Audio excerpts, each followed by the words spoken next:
Hola, buenas noches. Esta es nuestra última clase de lo que es la parte introductoria de ecografía. Y vamos a empezar con esta última parte, que es más bien una guía complementaria en cuanto a la Sociedad Internacional de Ultrasonido en Ginecología y Obstetricia. ¿No? Es para el entrenamiento básico de la ISUO.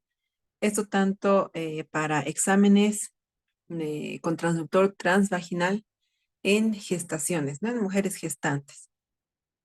Vamos a repasar lo que son los transductores, la producción de imágenes, botonología y planos de exploración.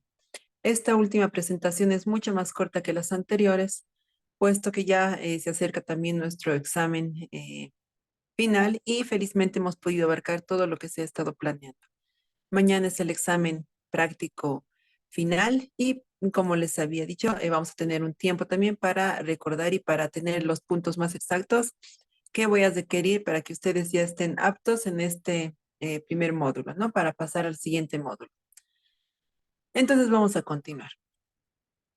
¿Qué nos dice la ISUO? ¿Qué es lo que vamos a aprender? Vamos a aprender cómo configurar el equipo del ultrasonido, que ya muchos lo saben. ¿Qué botones son importantes para garantizar una imagen óptima? La correcta orientación de las imágenes ecográficas. ¿Qué preguntas clave existen, ¿no? ¿Qué controles debemos usar para maximizar la calidad de la imagen, ¿no? Son como unos 7 botones que sabemos que tenemos que reconocerlos en cada equipo para poder optimizar la imagen. ¿Cuál es la orientación correcta de la imagen, ¿no? ¿Cuál es derecha, izquierda, superior, inferior? Al momento de hacer el scan con el transductor transabdominal, ¿cuál es la orientación correcta de la imagen al escanear con el transductor transvaginal? ¿Qué tipos de transductores hay? ¿No? Como lo habíamos dicho, existe el lineal, el curvilíneo y el transcavitario. Este es el transcavitario, es lo que nos va a competir en esta última parte. Con respecto al transductor transvaginal, nosotros debemos seguir una serie de protocolos de higiene y de aseo, ¿no? Puesto que al introducir a la cavidad podemos contagiar a las mujeres llevando de una persona a otra, ¿no? Por lo tanto, siempre se debe usar una funda o una cubierta al realizar exámenes transvaginales, ¿no? Lo que es el condón masculino. Sugerencia, no busquen una buena marca porque hay de esos baratos que se rompen, ¿no? Y podemos llegar a contaminar el transductor. ¿Qué pasa si llegamos a contaminar el transductor? ¿No? Debemos nosotros hacer también una limpieza ardua, ¿no? Como hemos dicho, con clorexidina podría ser. Eso ya depende de cada equipo y viene en sus manuales qué antiséptico es bueno para los equipos y cómo se debe hacer la limpieza. Antes de cada examen, preguntar si la paciente es alérgica al látex, en la mayoría de las veces no es, y asegurarse de que haya cubiertas libres de látex también, ¿no? Limpiar el transductor después de la exploración. Muchos dejan el gel, ¿no? Siempre acuérdense que deben darle una limpiadita, generalmente con un paño húmedo, si es que no ha habido contacto con mucosas. Entonces, con un paño húmedo y le retiran el exceso de gel y está listo para el siguiente. Si no están conforme con la higiene, pues entonces hay que usar lo que es la clorexidina.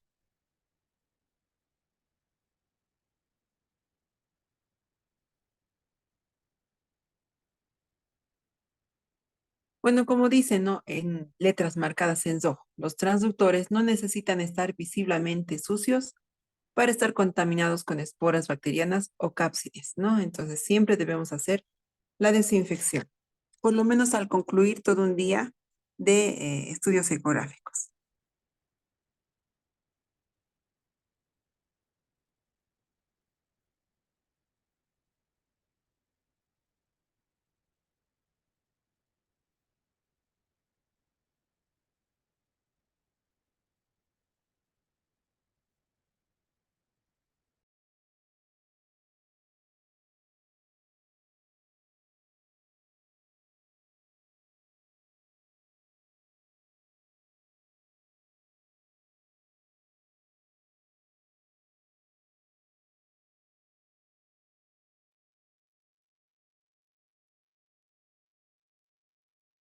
Bien, comparamos entonces con lo que son las ondas em, transvaginal con las abdominales.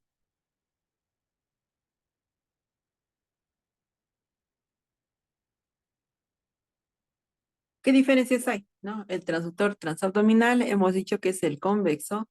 Su frecuencia oscila entre 3,5 y 5 en general, ¿no? Pero hemos visto que puede ser incluso desde 2 hasta 6, ¿no?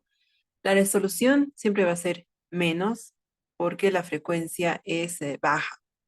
El campo de visión va a ser amplio, por eso utilizamos en estudios de abdomen, ¿no? De profundidades en la cavidad pélvica. Estructuras mayor a 4 centímetros desde la superficie al transductor van a estar dentro del campo de visión. ¿Qué dificultades vamos a tener en cuanto a la visualización? ¿No? Que la vejiga depende que la vejiga esté llena o no para ver lo que es la pelvis, útero, ovarios, por ejemplo. El índice de masa corporal también es una de nuestras dificultades, ya que, si se han dado cuenta, es un poco más difícil de mejorar la calidad de imagen en pacientes con tejido celular subcutáneo grueso, ¿no? Por lo tanto, en esos ya tenemos que ir modificando y bajarle la frecuencia para tener un poco de mejor visualización de las imágenes. El gas intestinal es otro enemigo de la ecografía. Este es generalmente de los pacientes que han eh, consumido alimentos o gaseosas, por ejemplo, ¿no? Por lo cual se solicita que estén siempre en ayuno para que esos gases no interfieran en nuestra visualización de los órganos, ¿no? En algunos pacientes, felizmente, o por alguna razón, o por su anatomía, pese a que pese a que han consumido alimentos o desayuno, no causa ese efecto, ¿no? Que nos obstruye la visibilidad. Sin embargo, para ver una imagen de vesícula biliar, necesitamos que esté en ayuno, ¿no? Ya que sabemos que si no está en ayuno, la vesícula se vacía, ¿no? Y quienes van a quedar mal somos nosotros, simplemente, al no observar bien la vesícula biliar, ¿no? Se nos puede ir una piedra, se nos puede ir un pólipo, todo, poder tratar de hacerlo rápido, ¿no? Siempre recomendar que estén en ayuno por lo menos 5 horas. En la ecografía transvaginal vamos a utilizar frecuencias mucho más altas, ¿no? Entre 5 a 9,5 MHz. Por lo tanto, nuestra resolución va a ser mucho mejor.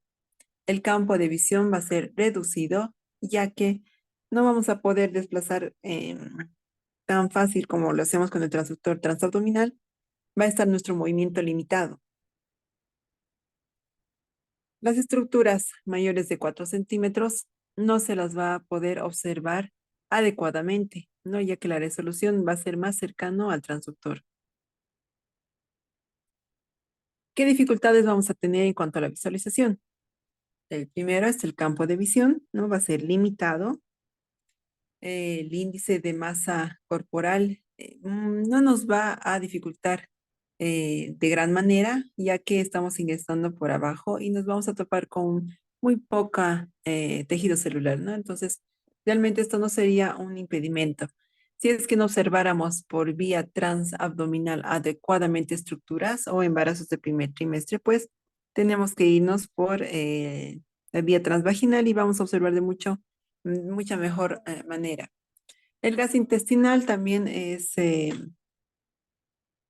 algo que nos va a limitar muy poco, no salvo que algún ovario por ahí esté escondido en ese estudio sí va a ser un poco dificultoso, pero en general, empujando ligeramente, oblicuando el transductor, sí podemos encontrar todas las estructuras que se encuentran en la cavidad, salvo el ovario también esté o detrás del útero, ¿no? Que puede pasarnos también,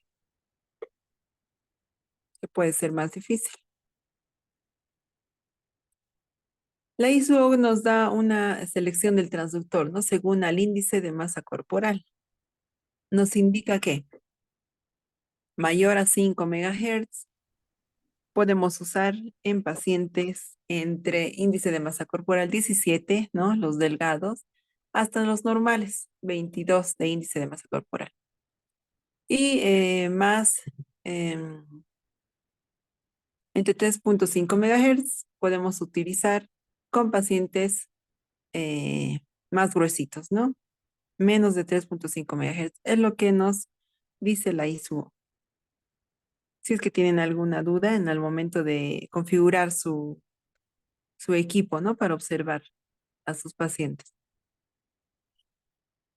Vamos a comparar entonces las imágenes tomadas por vía transabdominal y transvaginal. Por vía transabdominal, tenemos una ecografía de un feto, más o menos debe ser de unas 12 semanas, 13 semanas, que estamos observando un perfil, su perfil de corte longitudinal, por vía transabdominal. Nos vamos por vía transvaginal y se puede identificarle que la resolución es mucho mejor. Se puede observar con mayor detalle, ¿no? El saco vitelino, la columna.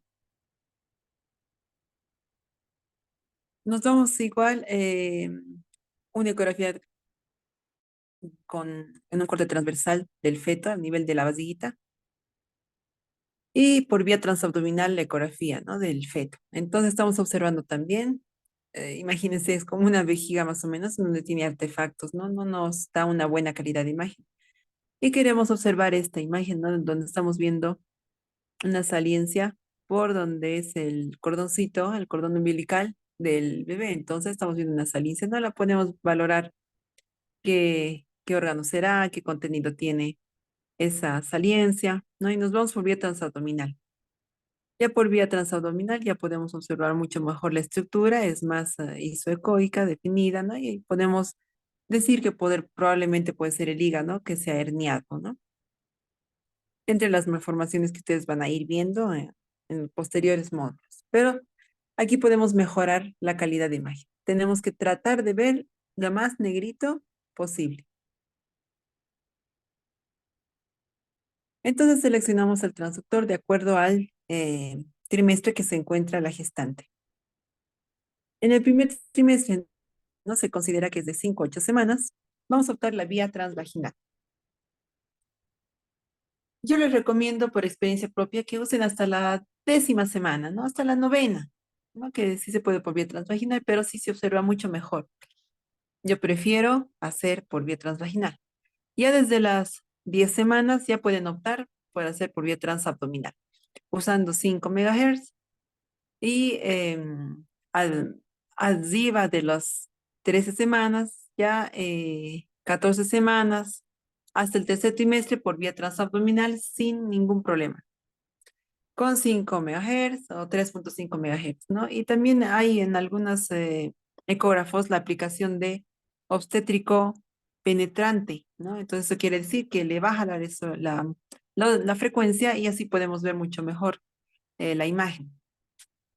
Entonces, si es en segundo trimestre, si está disponible, consideramos que el transductor también puede ser un 3D, que es más pesado, que tiene forma de ojo de extraterrestre, yo lo comparo, ¿no? Un ojo de extraterrestre, pero que es muy pesado. Entonces, con eso ya podemos optar, ¿no? En el tercer trimestre, con 3.5 MHz, ya que el bebé va a ser mucho más grande, necesitamos más penetración, usamos 3.5 MHz.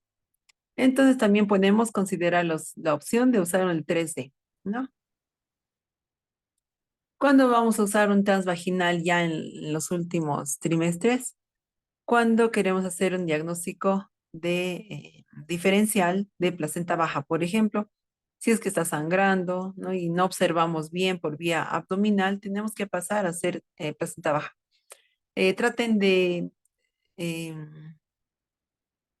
hacer a la par, ¿no? Mientras están en aprendizaje y están dudando de dónde se encuentra la placenta o si está muy baja, siempre hagan por vía transvaginal, explicándole a la paciente que vamos a observar mucho mejor. Muchos hacen el diagnóstico de placenta baja antes de las 16 semanas y eso es incorrecto. Se hace después, ¿no? Entonces ya todas me vienen a la consulta diciendo que sus médicos les han dicho que tienen placenta baja. Ellos no han pasado conmigo y se equivocan, ¿no? Y las pacientes no creen que tener una noticia como esa les pone feliz, ¿no? Se acongojan desde el primer trimestre. primer trimestre todas las placentas las vamos a ver bajas a la vista, ¿no? Entonces, ya conforme va a ir creciendo el bebé, se va a ir acomodando y podemos ya diferenciar a partir de las 17 semanas si es placenta baja, marginal, etcétera. Ya, entonces, si es que dudan, como les digo, por favor, pasen a hacer el estudio con transductor transvaginal. Otra cosa más que puede ser es la longitud cervical, la cervicometría, que nosotros tenemos que medir también para descartar un posible parto prematuro, ¿no? Esto ya sea por presencia de contracciones endometriales, dolor de la paciente de más de 3 días, qué sé yo, para medir si el cuello está corto, ¿ya? Entonces, en estos casos sí podemos.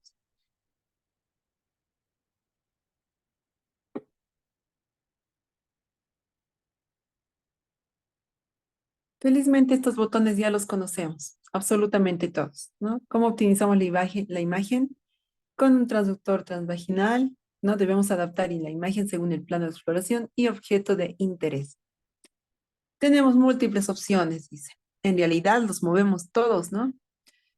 Vamos a seleccionar el transductor, vamos a mover la frecuencia, vamos a escoger qué preset queremos, ¿no? Como hemos aprendido abdominal, también tenemos que escoger ecografía ginecológica o ecografía obstétrica.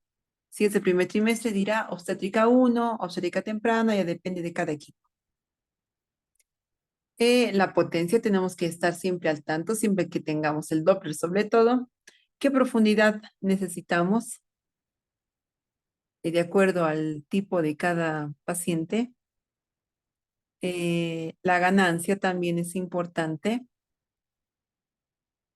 Los potenciómetros que se encuentran al lado superior derecho, la utilización del foco para volver más nítida el área que queríamos estudiar, el zoom, congelamos y el Cinelux, ¿no? La potencia, recordando un poquito, la potencia es la energía transmitida a la paciente, ¿no? El valor predeterminado no se debe establecer al 100%. Bueno, como han visto, vienen en el equipo, viene como 97%, no, no suele sobrepasar esto. Se recomienda usar el 75% de manera rutinaria, luego usar el control de ganancia para optimizar la imagen. Bueno, está indicando aquí dónde podemos obtener la lectura de la potencia, ¿no? Y está marcando ahí con su ojito. Y de acuerdo a eso también se puede optimizar la imagen, ¿no? Mientras más potencia, más óptima la imagen también. La profundidad y zoom, como están viendo en la pantalla, no debe ser tan alejada, ¿no? Aquí estamos viendo el hueso del fémur que no puedo yo medir adecuadamente porque se encuentra muy pequeña la imagen. Qué mala calidad, ¿no? Entonces, yo para eso les digo que deben mover todos los botones, profundidad, zoom, todo lo que han aprendido para no ser burla de otros doctores, ¿no? Entonces, por favor, tomen en cuenta, esta es una mala imagen y si mandan así, pues no van a ser bien vistos como médicos.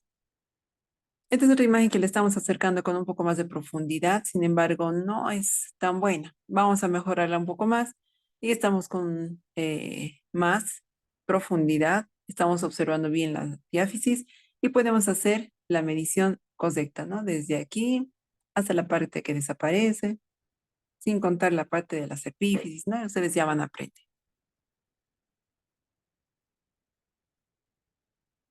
Bien, acá tenemos también el zoom de lectura en una imagen congelada.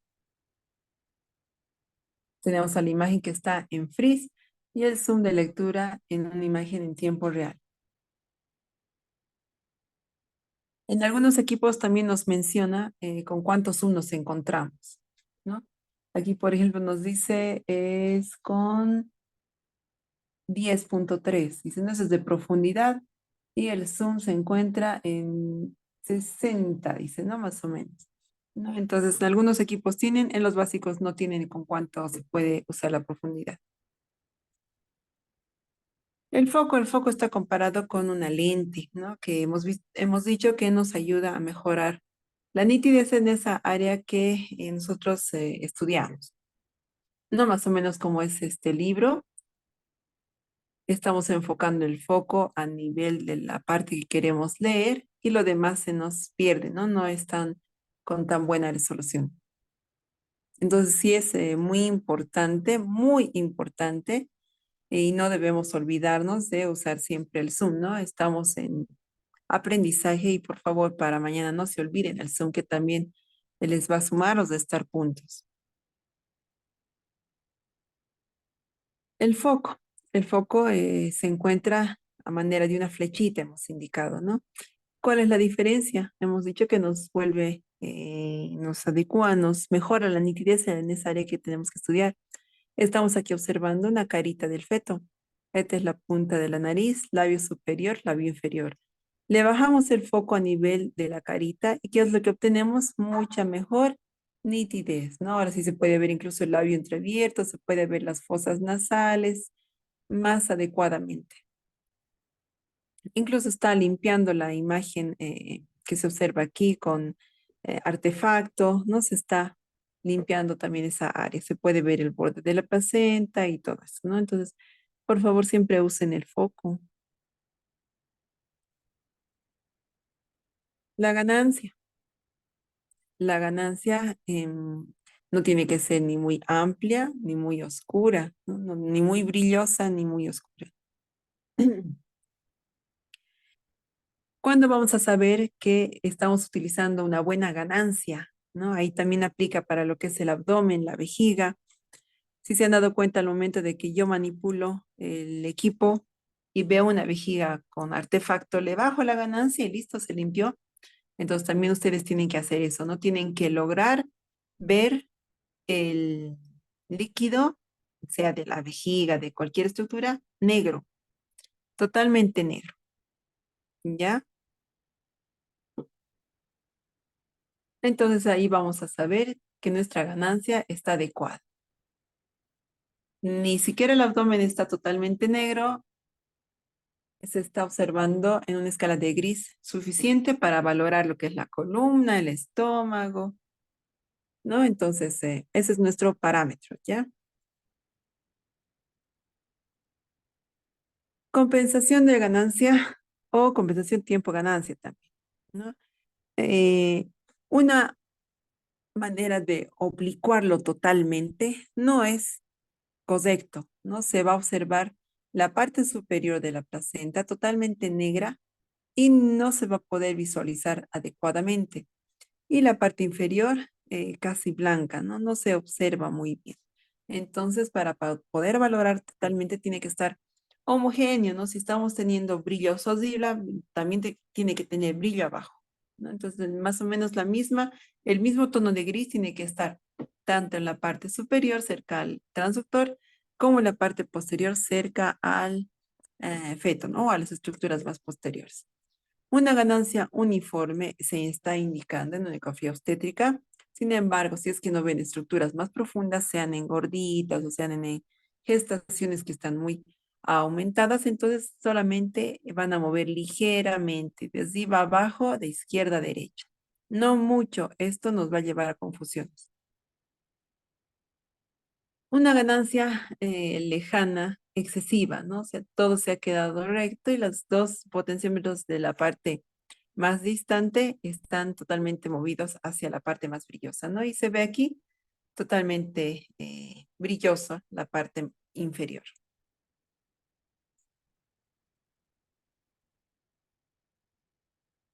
El Cineluf nos sirve mucho para obtener una imagen en movimiento, ¿no? Entonces, ¿qué es lo que vamos a hacer? Tenemos una cierta imágenes guardadas, cierto número de imágenes guardadas y vamos a querer ver el movimiento, por ejemplo, de las válvulas en el latido cardíaco, ¿no? Entonces, simplemente retrocediendo, estamos observando ese número de imágenes que se han guardado al observar el corazón, por ejemplo, ¿no? Entonces, aquí estamos haciendo un corte de 4 cavidades, de 4 cámaras. en el corazón, donde se puede observar incluso el tabique interventricular indemne, ¿no? Si es que hacemos nosotros un retroceso, rebobinamos esta imagen, entonces podemos observar si es que hubiera alguna malformación, la salida de sangre de un ventrículo a otro, ¿no? Por eso incluso se está aplicando el Doppler y así se observa de manera minuciosa si es que existe fuga o no. Aquí, por ejemplo, está pasando por el conducto oval, ¿no? De una aurícula a otra aurícula se observa el Doppler. Aquí también una apertura entre aurículas, se observa el paso, ¿no? Que hay un paso ahí de aurícula a aurícula. ¿Cómo debe ser la habitación, ¿no? Para una ecografía obstétrica? Ya de cualquier trimestre, ¿no? Debe ser cálido generalmente, deben darle toda la comodidad a la paciente que se encuentra realizándose su estudio. No tomen en cuenta que este puede ser su primera experiencia, eh, por lo tanto ustedes tienen que hacer sentir lo más eh, cómoda posible, ¿no? Entonces, fuera de eso, si es que pudieran también, algunos calientan el gel en microondas, no es solamente un tip que les doy para no hacer sentir frío a las pacientes, o tienen otros equipos su calentador de gel, ¿no? Los equipos más modernos, los grandes, tienen calentador de gel. Entonces, con eso nosotros podemos dar más comodidad a nuestras pacientes, ¿no? Y como les dije, no usar mucho gel, no envasar totalmente, es totalmente incómodo. Ustedes ya se han debido dar cuenta, ¿no? Cuando les ponen harto, les hace frío. También póngase en el lugar de la paciente. Entonces la mujer tiene que estar acostada siempre a la derecha y al frente del operador. Es de la misma manera en la posición de la paciente, ¿no? El operador va a sostener el transductor con la mano derecha y opera los controles del equipo con la mano izquierda. De la misma manera sucede con el transductor transvaginal. El transductor tiene que estar con la mano derecha y los botones con la mano izquierda, ¿no? Generalmente se debería no levantar la mano izquierda de los botones. En eso veo muchos que ustedes cambian, acomodan el transductor y se dan el tiempito de apretar botones con la mano derecha, ¿no? Eso es perder tiempo y ustedes tienen que tener un tiempo bien pequeño para cada paciente, unos 15 minutos y ya tienen que cambiar de paciente, ¿no? Entonces, traten de no estar haciendo ese juego de manos. Siempre la mano izquierda como castigada hacia los botones y la mano derecha hacia el paciente. En el caso del transductor transvaginal debemos observar la muesquita también que indique que nos esté señalando hacia arriba, hacia la pancita.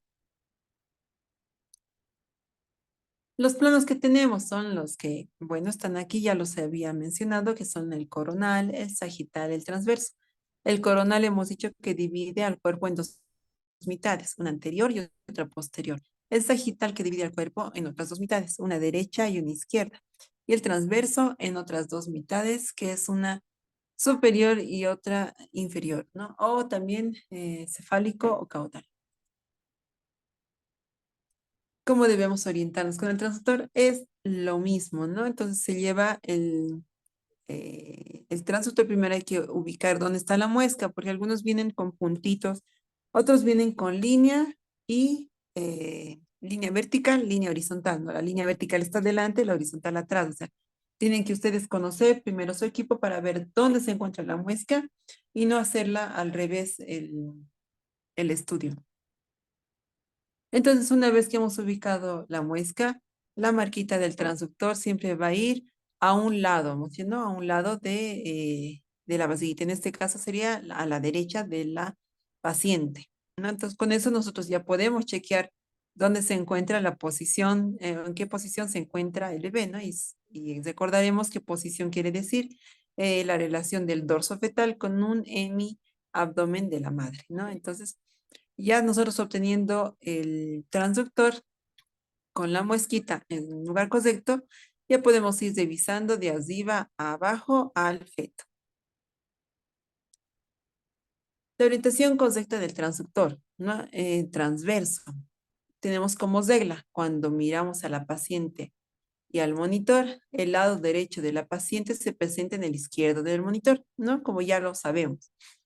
Usar siempre la presión con un dedo, ¿no? En este caso, si es que no sabemos dónde está el transductor, podemos presionar de esta manera con el dedito para ver dónde se hunde, dónde no hace contacto con el transductor, la vasija.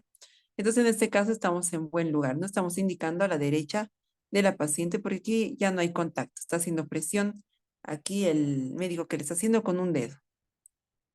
¿Qué nos encontramos? La espaldita, el dorso del feto se encuentra al lado derecho de la paciente. Entonces, tranquilamente podemos decir que es dorso derecho. ¿Está bien? Nunca debemos rotar el transductor más de 100 grados, ¿no? Mejor regresar donde hemos empezado para no darnos confusión a la hora de hacer el feto, ¿no? Porque puede estar oblicuo y ya nos confunde totalmente y tenemos que tener siempre una orientación adecuada para no dar malos diagnósticos. La orientación incorrecta, ¿no? Entonces, el transductor hemos rotado de manera incorrecta de más de 180 grados, ¿no? La muesca se encuentra entonces erróneamente al lado izquierdo del paciente. ¿Qué es lo que vamos a obtener? ¿No? Presionamos el dedo y se encuentra al lado izquierdo. Al lado izquierdo. El feto parece estar con su espalda hacia el lado izquierdo de la paciente, ¿no? Entonces, nosotros si hemos agarrado al revés el transductor, vamos a poner en nuestros diagnósticos posición izquierda, cuando no es así. Y el doctor va a ir y le va a hacer las maniobras de Leopold y estamos fritos, ¿no? No, realmente no vamos a saber cómo defendernos en ese momento, ¿no? Entonces, es muy importante que ustedes se orienten ubicando la muesquita para no hacer malos diagnósticos, como les repito siempre. En corte longitudinal, también es muy importante ubicar la muesquita para que ésta se vaya dirigida hacia la cabeza de la madre. ¿Qué vamos a observar aquí? La presentación. La cabeza y el fondo uterino en esta imagen se va a encontrar a la izquierda. Eso quiere decir que se encuentra superior. Por lo tanto, la presentación va a ser cefálica, ¿no? Porque aquí se encuentra la vejiga. Y aquí el pompis hacia la cabeza de la madre. Entonces, si es que rotamos el transductor, otra vez regresar donde empezamos. Una orientación incorrecta, ¿no? Nuevamente estamos con el transductor, estamos presionando, acá se presiona el dedo en la parte del tórax, ha sido rotado de manera incorrecta, más de 180 grados, y la muesca se encuentra hacia la vejiga de la paciente, ¿no? La muesca está hacia abajo. ¿Cuándo debería de estar la muesca? Hacia arriba. Entonces el feto se va a diagnosticar de manera incorrecta. Pónganle que hemos tenido unos 3 pacientes obstétricos, ninguno hemos anotado sus datos y solo nos quedan las imágenes, que a veces nos pasa, ¿no? Por la prisa, por emergencias, qué sé yo. Y en una de sus imágenes ven esta imagen donde se encuentra la cabeza del feto hacia la izquierda. Entonces, si yo no he agarrado bien mi transductor, voy a decir que este feto se encuentra, o cualquier médico interpreta que el feto se encuentra de pelvis. Y esto ustedes no van a poder defenderse en una auditoría, ¿no? Entonces, agarren bien el transductor, ubiquen la muesca y oriéntense bien dónde se encuentra la cabeza, ¿no? Entonces, erróneamente aquí se encuentra de pelvis. ¿Qué le van a hacer a la madre? Le van a hacer cesárea por culpa de una inversión del transductor. En cuanto al transductor transvaginal, lo vamos a agarrar con la mano derecha. Hay una muesquita, puede ser una soliencia, puede ser una línea, un botón, es lo que nosotros tenemos que averiguar. Generalmente hay una parte más pronunciada, en la parte inferior, donde nosotros tenemos que agarrar con los deditos. O hay unas muesquitas, ¿no? Que son cabales a nuestros deditos, más o menos. Entonces tenemos que ir viendo cómo es nuestro transductor. Una vez ubicado, tenemos que buscar la muesca, ¿no? Entonces la muesca la vamos a encontrar hacia la parte superior, hacia la parte del abdomen de la madre.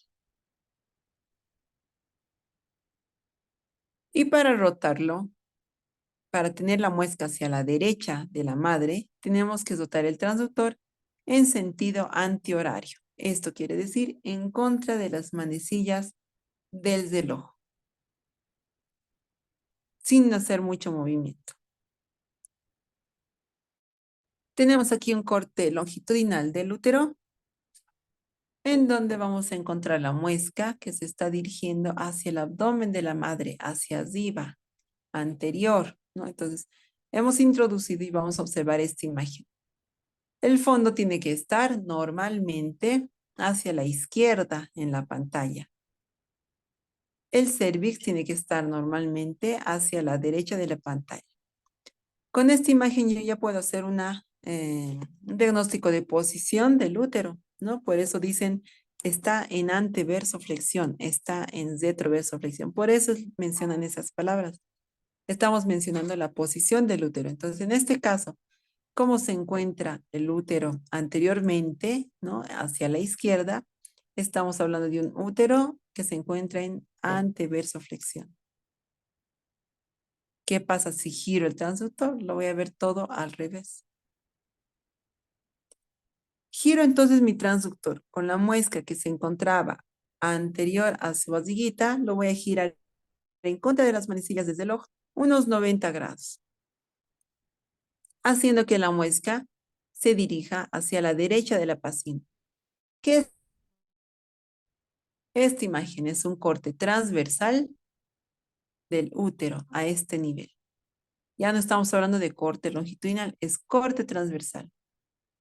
Por aquí viene el cuerpo del útero, los demás ya serían ovarios. Cuerpo del útero, ¿no? Y esta imagen es pues una T de cobre, ¿ya? Entonces por esta ocasionando sombrita. Entonces, este es un corte transversal del cuerpo del útero, ¿no? Porque hemos girado nuestro transductor al contrario de las manecillas del reloj hacia la derecha de la paciente. ¿Qué movimientos vamos a tener nosotros? Rotación, deslizamiento, inmersión y angulación.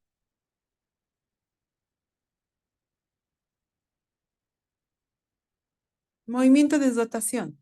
No quiere decir que vamos a cambiar el plano del transductor de sagital a transverso. Nuestra muñeca va a rotar de la muesca hacia arriba hacia la muesca hacia la derecha de la paciente. Esto es rotación. Sagital a transverso o también de transverso a sagital, ya sería a favor de las manecillas del reloj, ¿no es cierto? Otro movimiento que tenemos es el de deslizamiento a lo largo del eje ancho o angosto del transductor, ¿no? Deslizamos hacia el eje ancho, a un costado al otro, o en el eje angosto, ¿no? Hacia arriba o hacia abajo, depende cómo esté nuestro transductor. Movimiento de inmersión, quiere decir a lo largo del eje angosto del transductor, ¿no? Movimiento de abanico, de basculación en el eje angosto. Angulación a lo largo del eje ancho, es el grosor más amplio que se encuentra en el transductor. Rotación, ¿no? Tenemos de transversal a sagital, quiere decir en un sentido a favor de las agujas del reloj. De transversal a sagital, ¿no? Sus manos imaginariamente estarán haciendo el movimiento de rotación de transversal a sagital y de sagital a transversal. De las manecillas del reloj. La muesca siempre debe estar hacia el lado derecho de la paciente. ¿Ya? La rotación también se va a utilizar para alargar una estructura como para visualizar la longitud completa del fémur, etcétera. Entonces, van a ser pequeños movimientos ya oblicuaditos que vamos a obtener. Deslizamiento en el plano sagital o a lo largo del eje angosto también, ¿no? Entonces vamos a hacer un ejemplo con este fetito que se encuentra en un corte longitudinal. Deslizar en plano sagital quiere decir mover la muesca hacia arriba o hacia abajo, ¿no? Entonces, cosa que vamos a ver o más la cabeza o más las piernitas en sentido sagital, ¿no? Deslizar a lo largo del eje angosto.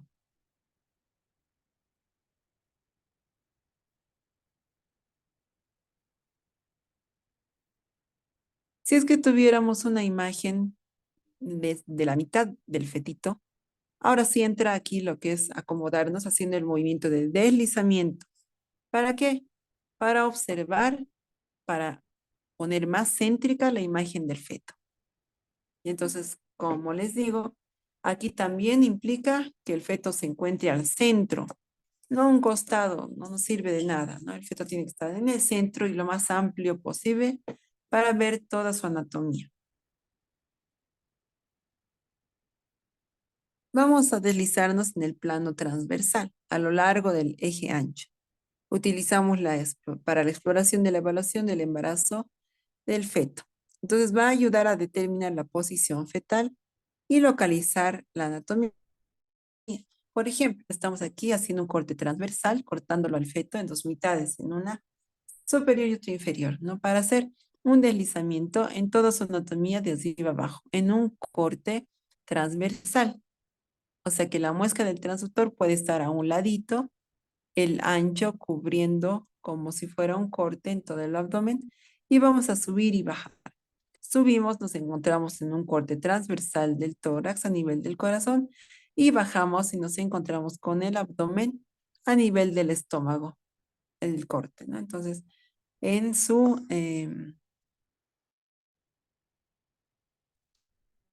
en el eje ancho, es lo que tenemos que hacer el deslizamiento.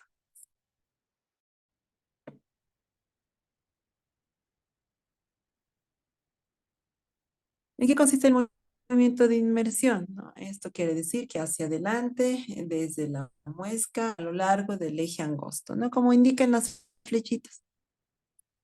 Nos ayuda a centrar la anatomía en la pantalla. El dedo del pie está en el extremo de la muesca, ¿ya? Y el talón es el extremo que no tiene la muesca. No, más o menos como un movimiento basculante.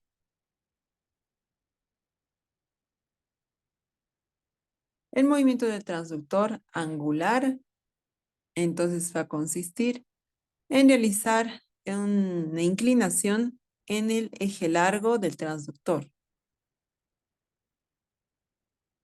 es decir, lado a lado.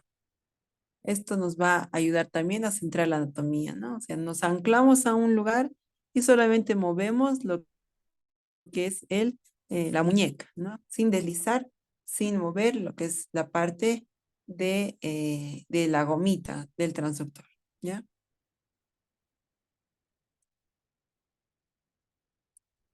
Bien, los puntos claves entonces van a ser, vamos a seleccionar el transductor correcto, vamos a adaptar la configuración del equipo a lo largo del examen para obtener y mantener vistas y obtener imágenes óptimas. Vamos a utilizar todos los botones que hemos aprendido, ¿no? Desde ganancias, zoom, compensación tiempo, ganancia, profundidad, foco, frecuencia, em, y todos los demás que nos vienen a la mente, los tenemos que utilizar con cada paciente. No es lo mismo un paciente de 20 semanas que un paciente de 32 semanas. ¿Sí? Entonces, siempre hay que mover todos esos botones de acuerdo a qué paciente estamos observando. La orientación del transductor y la orientación de la imagen también debe ser consistente. Ya, como hemos indicado, siempre tienen que observarse dónde se encuentra la muesca, dónde es la derecha, dónde es la izquierda, dónde es superior, inferior. Y si ustedes se van deslizando, también tienen que, si la muesca está hacia la derecha de la paciente, pues tienen que irse, ¿no? Hacia la izquierda también, hacia la pantalla. Entonces, todo eso van a ir adquiriendo con la experiencia, ¿no? Porque a veces con equipos nuevos, hasta a mí me pasa que yo busco la muesquita, pero no, había sido una evaginación, por así decirlo, lineal, ¿no? Entonces yo me oriento mal, pero al poner el transductor, no, estoy haciendo al revés y ya me ubico cuál es o dónde está la muesca, ¿no? Entonces, simplemente al mover el transductor. Debemos girar la zona también en sentido antihorario al cambiar de plano longitudinal a plano transversal y viceversa, ¿no? De transversal a longitudinal va a ser cuando es en sentido horario, ¿ya? Esto es lo que nos dice las guías de la ISUOB. Espero que les sirva para el momento que realicen lo que es ginecología y obstetricia. No van a entrar ahí de cero, ¿no? Eso es lo importante. Esta clase, como les dije, es más corta, es más pequeña y espero que ustedes vayan repasando para el día de mañana también para usar sus botones, ¿no? Si tuvieran alguna pregunta y también mañana vamos a dar el examen, si pueden todos estar también a las 8 de la mañana, son bienvenidos porque va a ser nuestra última clase. Voy a tratar de habilitar también un cuarto equipo, ya que con el primer grupo nos saturamos, somos muchos realmente y no pueden abarcar, ¿no? Con tantos alumnos, pero voy a tratar de habilitar, si es posible, un equipo más para que todos podamos acceder, de tal manera que estén bien capacitados para el momento de su examen, no solo para el momento del examen, sino para la vida, ¿no? De aquí en adelante. Entonces, este es el juego. Ingresamos, repasamos, no vamos a estar ahí, no se preocupen, unas 4 horas o 5, vamos a estar repasando. Y después de eso, a las 12 en punto, vamos a empezar a dar el examen, ¿ya? Entonces, todos pueden venir temprano, van a acceder a los equipos, no se preocupen, pero a las 12 en punto, a los que no puedan o los que ya sienten que saben o dominan, entonces se me presentan a las 12 en punto para dar sus exámenes. Lo primero que voy a hacer es llamar a los que son voluntarios, ¿no? Que cada quien como que ya tiene su fuerte con algún equipo, no me hago problema, ustedes van con su paciente, se agarrarán entre dos personas y se van a ir a las camillas, ¿no? Los voluntarios, listo. Entonces, los últimos que queden, lastimosamente ya no van a poder escoger, van a ser 4 y yo voy a tener que repartirles, ¿no? Entonces eso tómenlo en cuenta, porque algunos esperan un equipo, pero solamente se queda esa persona, ¿no? Entonces no, tampoco es así. Van a tener cada uno 10 minutos para lograr esa imagen de calidad, utilizando todos los botones que hemos aprendido. Yo voy a mover, voy a dejar todo movido absolutamente a todos por igual, ¿no? Yo sabré cómo. Tengo un mecanismo para que ustedes jueguen con todos los botones en 10 minutos, obtienen su imagen, le ponen el nombre, le ponen las medidas y me llaman. Si es que no han aprendido, ¿no? Si es que todavía tienen alguna falencia, les doy una segunda oportunidad. Dan su examen, no lo han hecho bien, se van a la cola. No, entonces la cola será pues, de ahí a unas 2 horas, no sé. Pero esa es la, no sé, la ayuda que yo les doy. Entonces ustedes mientras van viendo cómo le hacen, también se aprende de eso, ¿no? Entonces ya los que están atrás, los que están con segundo turno, entre comillas, entonces pasarán pues, ¿no? A dar su examen por última vez, ¿no? Entonces ahí esa es su segunda oportunidad y no hay más. Ya, entonces, y los que terminan se pueden ir, no hay problema. Eso es lo que vamos a hacer. Mañana es muy interesante y van a ver que todos van a salir bien, ¿no? Nunca me ha fallado esta manera de enseñanza, siempre han salido haciendo bien sus ecografías, ¿no? Entonces, pueden agasar el hígado, pueden agasar la vesícula, pueden agasar lo que es la vejiga, ¿no? Pero siempre, si se creen así capos, entonces miran el volumen, me sacan una foto y me llaman, ¿no? Pero así bien negrito, líquido y todo eso, ¿no? Es lo mismo de la vesícula y el hígado que no esté muy blanco, todas esas cosas yo me voy a fijar y todo sí va a valer sus puntitos, ¿no? Entonces, y el examen final les voy a ir enviando, eso no se preocupen. Ya yo creo que desde el domingo para que ustedes vayan ingresando, ¿no? He mandado ya los links de 2 tareas más, aparte, en donde estoy requiriendo que ustedes ya describan imágenes, ¿no? Cualquier imagen que se las encuentren, tienen que aprender a describir, ¿no? Y así también van a poder encontrar un diagnóstico, ¿no? Entonces, eso también he mandado y lo último que es realizar el informe que también lo hemos visto, ¿no? Entonces, de esta manera para que ustedes ya vayan a con cierto grado de conocimiento a sus siguientes dotes, ¿ya? Entonces, si tuvieran alguna pregunta,